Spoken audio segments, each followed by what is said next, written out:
नमस्कार विद्यार्थी मित्रांनो. तर आज आपला झालेला जो भाग 2चा पेपर आहे मॅथमॅटिक्स मॅथ्स 2, त्याचे आपण काही प्रश्न उत्तर पाहू. ठीक आहे, ही प्रश्नपत्रिका होती. तर पहिल्या प्रश्नाचं उत्तर इथं पर्याय क्रमांक बी आहे.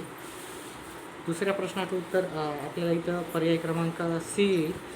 तिसऱ्या प्रश्नाचं उत्तर आपल्याला इथं एक्स ॲक्सिसला आपल्याला काय आहे, ओरिजिन आहे, म्हणजे एक्स ॲक्सिस 0 पाहिजे. तर त्याचं उत्तर पर्याय क्रमांक राईट साईडला म्हणलं तर इकडच्या साईडला पॉझिटिव्ह असतात, इकडच्या साईडला निगेटिव्ह असतात. पर्याय क्रमांक बी आहे. त्याच्यानंतर पुढचा प्रश्न जर पाहिला आपण तर ह्या प्रश्नाचं उत्तर आहे 125. त्याच्यानंतर पुढचे आपण प्रश्न घेतले त्याचं हे पहा, त्याच्या बाजूच्या प्रमाणात राहतात, म्हणजे साईड चा स्क्वेअर राहतो.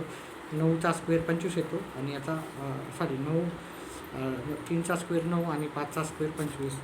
याचं उत्तर होतं 10 उत्तर येते. ठीक आहे, डायगोनल असेल तर side of a square equals to 10 येतं. त्याच्यानंतर आपल्याला 360मधून आपल्याला हे 70 वजा करायचे होते. 70 वजा केलं तर आपलं उत्तर ते 290 येतं. ठीक आहे, तर करस्पॉन्डिंग मेजर अर्थ 90 येईल. Angle made by positive direction of x axis 45 असेल तर इथं 1 येतं उत्तर. ठीक आहे, ट्रिग्नोमॅट्रीतलं उत्तर होतं हे. त्याच्यानंतर पुढचं आपण पाहू.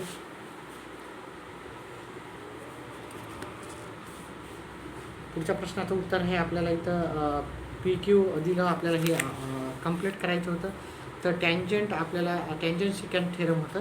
तर इथं पी एसचा वर्ग होतं, हे पी क्यूचा वर्ग, पी क्यू गुणिले पी आर येतं.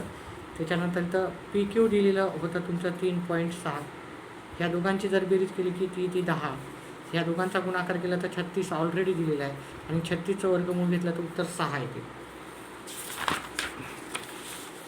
त्याच्यानंतर आपल्याला इथं सेक स्क्वेअर थिटा लिहायचं होतं. त्याच्यानंतर इथं आपल्याला लिहायचं होतं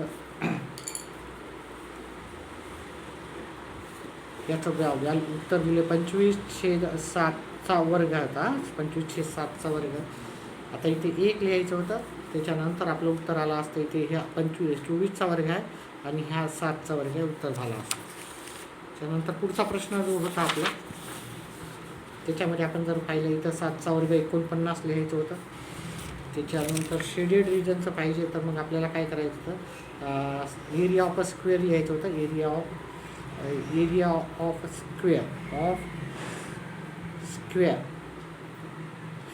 स्क्वेअर दिलेला आहे का स्क्वेअर, आपण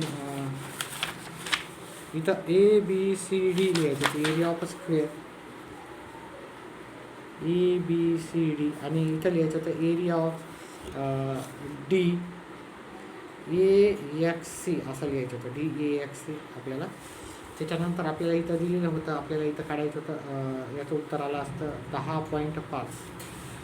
त्याच्यानंतर इथं पहिल्या प्रश्नाचं उत्तर काढताना आपल्याला करायचं होतं इथे 25च्या खाली 40 लिहायचे होते आणि 14च्या खाली PQ लिहायचं होतं. मग हे जर तुम्ही सॉल्व केलं म्हणजे PQ गुणिले 25 बरोबर 14 गुणिले 40. हे 25 इकडं भागाकारला नेले असते तुम्ही, 14 गुणिले 40 भागिले 25, तर तुम्हाला PQ आलं असतं 22.5. याचं उत्तर आपण केलेलं आहे ऑलरेडी. हे 90 दिलेलं आहे, 30 आहे. तर पहा, 30, 60, 90चा त्रिकोण तयार होतो. जर तुम्ही हा यस जर 90चा घेतला, ठीक आहे, यस हा 90चा घेतला, तुम्ही हा 90चा घेतला, हा याला यस नाव दिलं, टी हे 30चा, समजा याला 30चं दिलं, इथं टी नाव लिहिलं, आणि आर मग हे आर राहणार. आता आपल्याला दिलेलं आहे आर टी हे दिलेलं आहे आपल्याला 12 दिलेलं आहे. आता हे 30च्या समोरचं येणार, हे 6 येणार, आणि 6 वर्गमुळात 3 असं उत्तर येणार. मग आपल्याला यस टी आर यस आणि यस टी, आर यस काय आहे, आर यस हे येणार 1/2 आर टी, म्हणजेच 1/2 गुणिले 12 बरोबर याचं उत्तर 6 येणार. याचं उत्तर आलं आपलं 6. आणि यस टी होणार वर्गमुळात 3/2 गुणिले 12 उत्तर. आता मी हे सर्व लिहित नाही, नंतर डिटेलमध्ये करूच आपण. याचं 6 वर्गमुळात 3 उत्तर आलं असतं. त्याच्यानंतर आपण ह्या प्रश्नाचं उत्तर जर पाहिलं असतं तर आपल्याला काय करायचं होतं, एम डी गुणिले डी एन बरोबर डी एस गुणिले डी आर हे जर तुम्ही काढलं असतं तर याचं उत्तर तुम्हाला 7.5 आलं असतं. मग आपल्याला एक प्रूफ करून दाखवायचं होतं. ठीक आहे, हे प्रूफ आपल्याला आपल्या पुस्तकामध्ये आहेच, त्याच्यामुळे मी इथं डिटेलमध्ये सांगणार नाही. त्याच्या इथं मिड पॉईंटचं आपल्याला काढायचे होते बिंदू x2 वजा x1. मग याचं उत्तर आलं असतं 6 आणि याचं उत्तर 13 आलं असतं. ठीक आहे, त्याच्यानंतर आपल्याला इथे ॲक्टिव्हिटी पूर्ण करायची होती. इथं आपल्याला आलं असतं 3 आणि इथं 2, 3 आणि 2 इथं 5 आलं असतं. ठीक आहे, इथं SAS टेस्ट येते, हे पुस्तकात आहे सर्व. ठीक आहे, इथं आपल्याला 5 आले असते. इथं आपल्याला 2 लिहायचं होतं. त्याच्यानंतर ह्या दोघांचा गुणाकार करून आपल्याला हे भागायचं होतं. ठीक आहे, 5 गुणिले 9/2 ते 45/2 म्हणजेच 22.5 उत्तर आलं असतं. त्याच्यानंतर याची जर आपल्याला काय सांगितलं होतं, इथे फाईन कंप्लीट करायला सांगितलं होतं इथे. तर AB बरोबर BC हे आयसोसेलेस ट्रायंगलचे आपल्याला काय एकरूप बाजू आहे.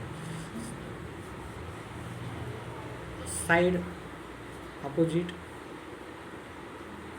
45 डिग्री असं लिहिलं तरी चाललं असतं.